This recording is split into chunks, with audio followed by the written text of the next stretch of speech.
ඊර්දිමත් භික්ෂූන් අතර මොග්ගල්ලාන අග්‍රයි කියලා. ඒ නිසා මේ තීර්ථකයන් දමනය කරන්න ප්‍රාතිහාර්ය පාණ්ඩ මාහට පවරන්න මොග්ගල්ලාන ඔබ කොහොමද ප්‍රාතිහාර්ය පාන්නේ? ඔන්න අහගන්න මොගලන් මහරහතන් වහන්සේගේ 이르දියේ තරම. ස්වාමීනි යොදුන් 84000ක් වතුරෙන් යට තියෙන යොදුන් 84000ක් වතුරෙන් උඩ තියෙන මහා මේරු පර්වතය මම අරගෙන තල ඇටයක් හිර කරගන්නවා වගේ මගේ දත් අස්සේ හිර කරගන්නවා කියලා. ඒකට තමන්ගේ ශරීරය කොච්චර විශාල කරන්න පුළුවන්. ස්වාමීනි භාග්‍යවතුන් වහන්සේ මේ මහ පොළොව වගේම අතක් මම මවලා මේ මහ පොළොවේ ඉන්න සියලුම ජීවීන් මේ අතට අරගෙන මේ මහ පොළොව අනිත් පැත්ත පෙරලන්න පුළුවන්. මහා මේරුව පර්වතය අතට අරගෙන පෘථුවිය ඒක උඩින් තියලා කුඩයක් අතින් ගත්ත භික්ෂුවක් සක්මන් කරනවා වගේ මම සක්මන් කරන්නම් ඕ. මේ ඉරහඳ කරත්ත රෝදයකට වගේ තියාගන්න.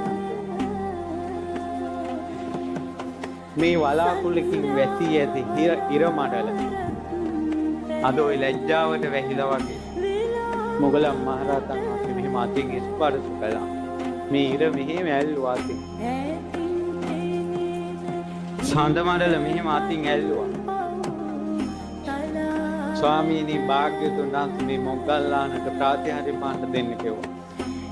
මොග්ගල්ලාන මේ ගන්ධබ්බ වෘක්ෂ මූලයේ ප්‍රාතිහාර්ය පාන කටයුත්ත මට පැවරිච්ච දෙයක්. ඔබ කියපු දේවල් ඔබට කරන්න පුළුවන් බව හැබෑව. නමුත් මොග්ගල්ලාන මේ වෙලාවේ එකට සුදුසු කාලය නෙවෙයි. එදා බුදුරජාණන් වහන්සේ සක්දෙවිඳුට තණ්හාව ශේකර ගැනීම පිණිසයි දහම් දෙසුවේ. සාදුකාර දිදී සක්දෙවිඳු අහගෙන හිටියා. එතනින් ධර්ම කතාවෙන් අනතුරු අතුරුදහන් වෙලා ගියා.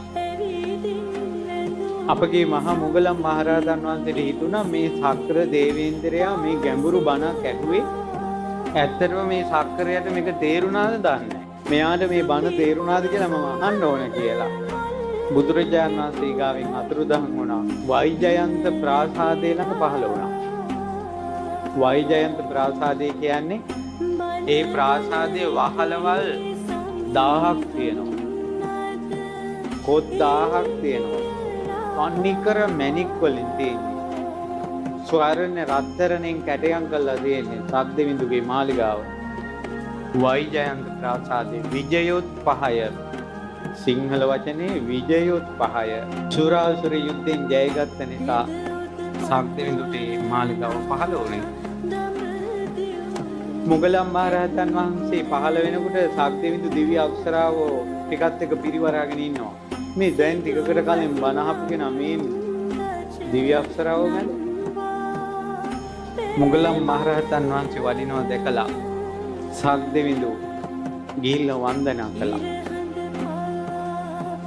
ස්වාමීනි වඩින්න කියලා.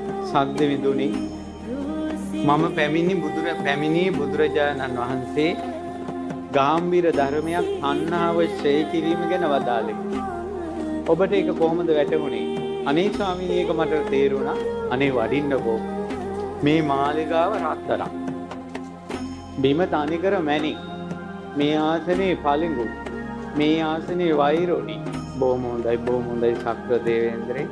සක්‍ර දේවේන්ද්‍රේ මම ආවේ බුදුරජාණන් වහන්සේ තණ්හාව ඡය කිරීම ගැන ධර්මයක් වදාළා. ඒක ඔබට වැටහුණාද කියලා සාකච්ඡා කරන්න. අනේ ස්වාමීනි දහම් කතාවක් සිද්ධ වුණා. මේ වඩින්නකො මෙන්න මේ පැත්තෙන් තමයි මේ කාමර වලට පාරවල් තියෙන්නේ. බොහොම හොඳයි සක්දෙවිඳුනි. සක්දෙවිඳුනි මම පැමිණියේ බුදුරජාණන් වහන්සේ තණ්හාව ඡය කිරීම ගැන දහමක් වදාළා. ඒ දහම ඔබට තේරුණාද දන්නේ නැහැ කියලා. ස්වාමීනි මේ මාලිගාවේ කුළු ගෙවල් 1000ක් තියෙනවා. කොත් 1000ක් තියෙනවා.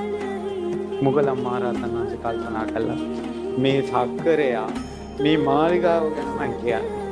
මම මොහුව සංවේගීටපත් කරන්න ඕන කියලා.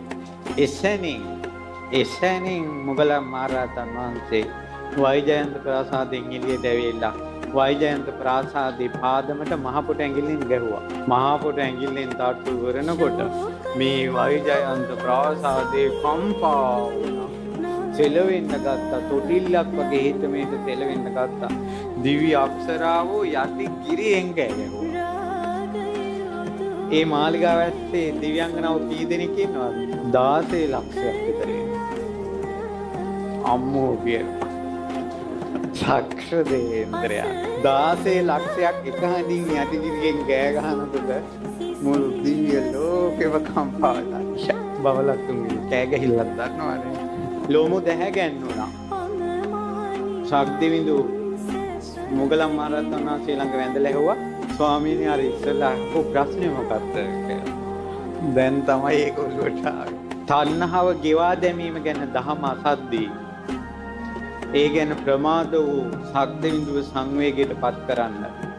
කුළු ගෙවල් දහසකින් යුතු ශක්තිවිඳුගේ වෛජයන්ත ප්‍රාසාදයේ මහා කොට ඇඟිල්ලෙන් යම් භික්ෂුවක් සෙලෙව්වාද ඒ අපගේ මහා මොග්ගල්ලාන